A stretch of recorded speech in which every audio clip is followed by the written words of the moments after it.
seriously enough about it. And sometimes, yeah, I feel like an imposter. Like, oh, who are you to think you can design something? Who are you to think that you can teach somebody how to dress? Who are you to think you can paint? That's always the biggest demon that comes up is the painting because I feel like that is the most right of the right brain creativity, and it is the one where I feel the most vulnerable with myself. So the demons come up big time, and I have to tell them to shut up. And how do you do that? How do you face the demons? Uh, do you argue with them? Do you just tell them to shut up? But how do you deal with that in the low points? I'm actually getting stronger about that.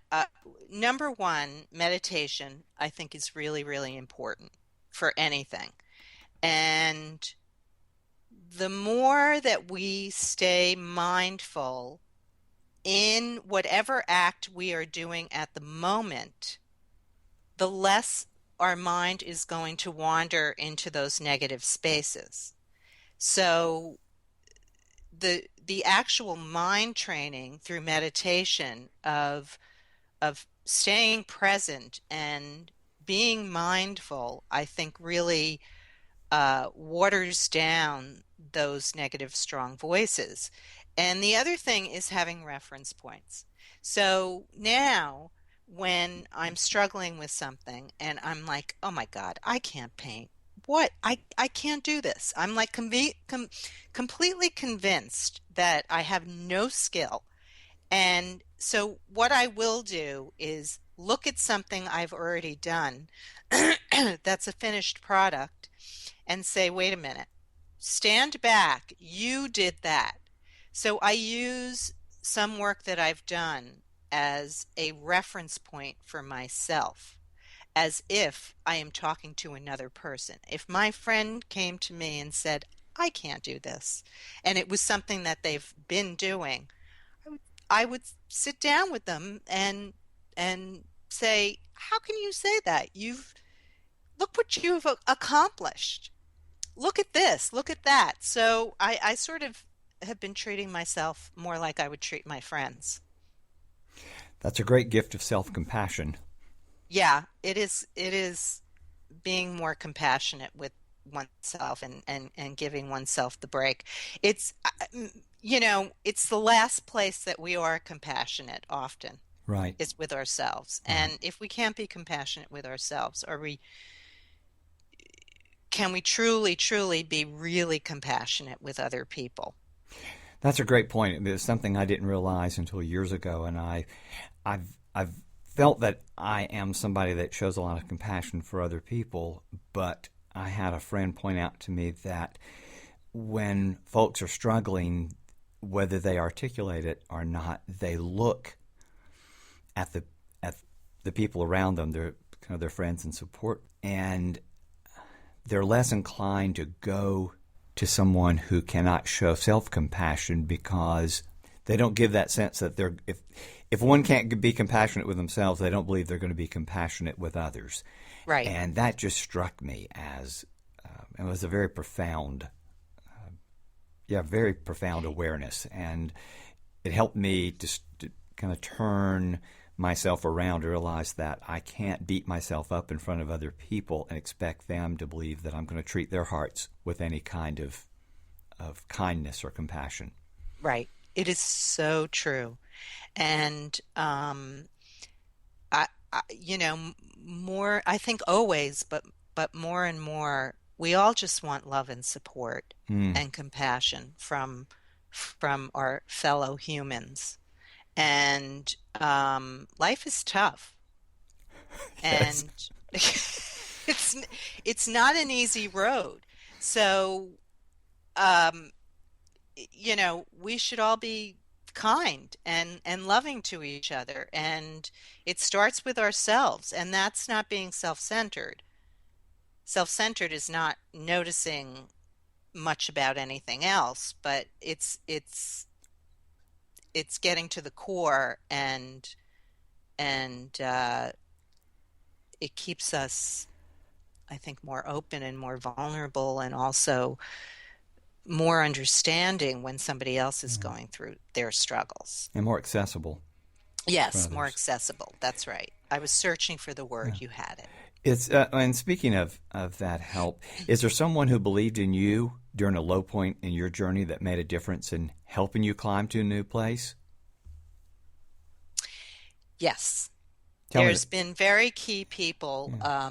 throughout my life.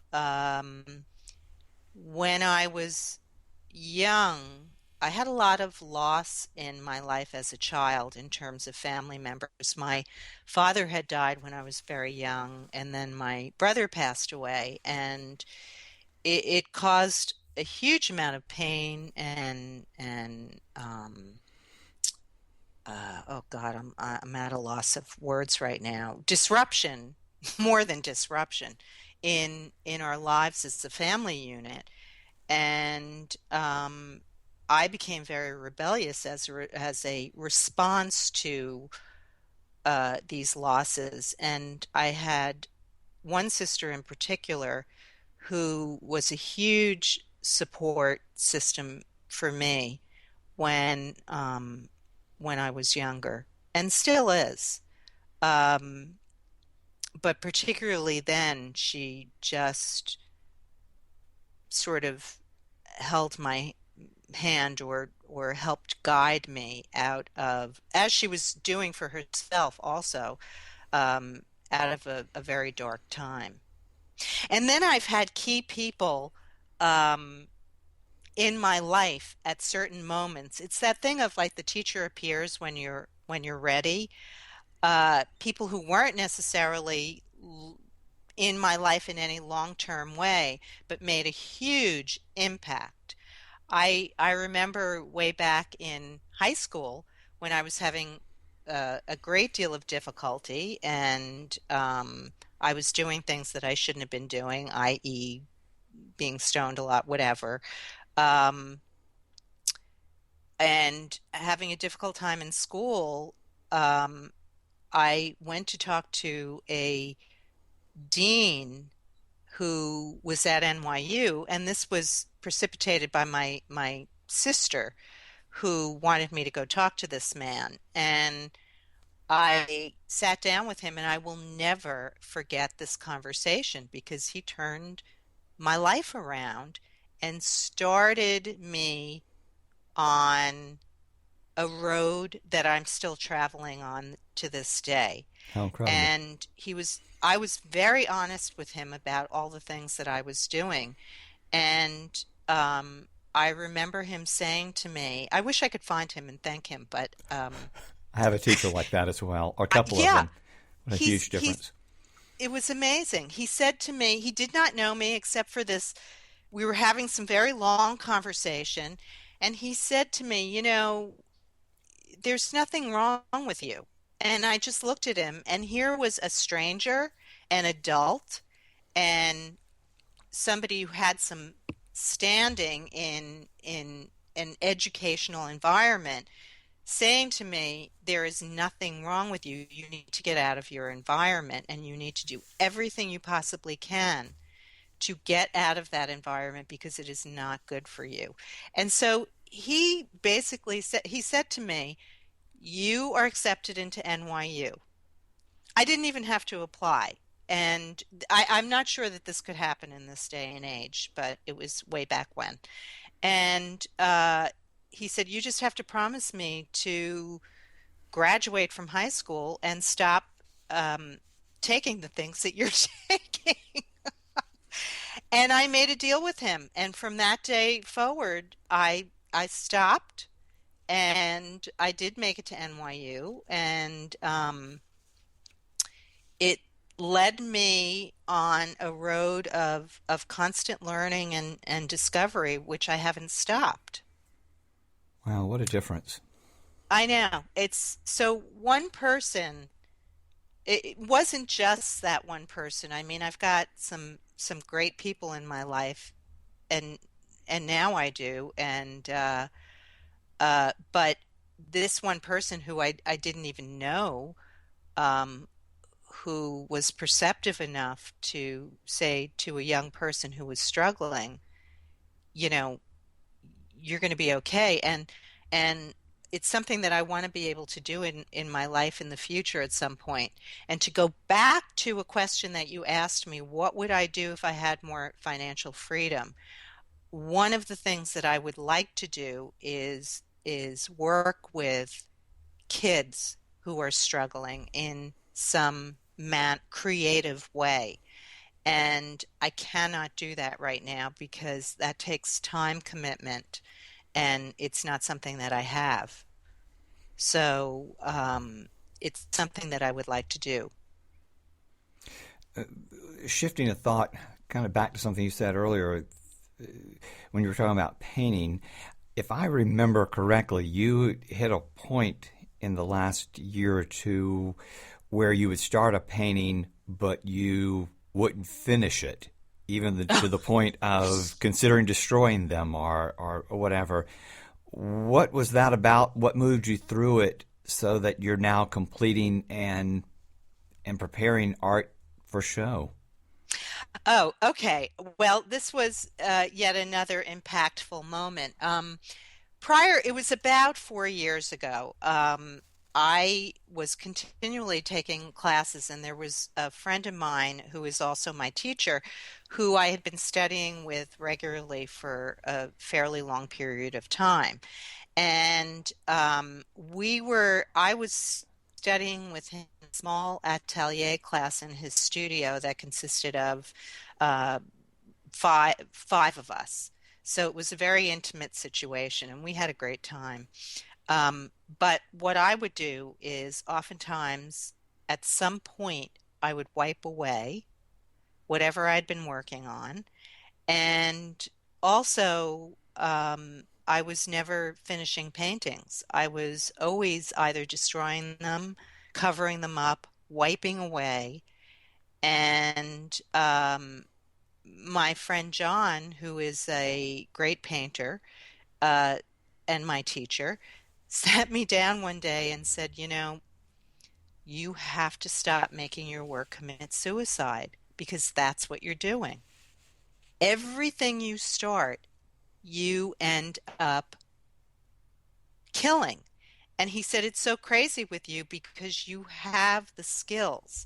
And and he said, I don't need to teach you how to paint. You know how to paint. It's your issues are so much more psychological, and you've got to give yourself a break and stop destroying things and stop killing them. So I that day I made a deal with him and I kept my word and I said from now on I am not going to do that. Now, granted, during the process of drawing and painting, there are times where you have to rework something or something, and that is a different story. But I was doing big erasing, so I promised to stop doing that, and that was when I started finishing paintings and started doing work on my own. And so now I have a policy that eventually things must be finished and they cannot be destroyed. Good policy. We need I more mean, policies like that. I know the it's very funny because really, like the word suicide hit home, and um, the fact that that's exactly what I was doing was making my work commit suicide. And killing a piece of yourself, Yeah, I would think. yeah, and so that was another turning point. There's always been people who have helped me or impacted me in some way at very important points in my life to persevere or to get through the struggle. And this is why we need each other.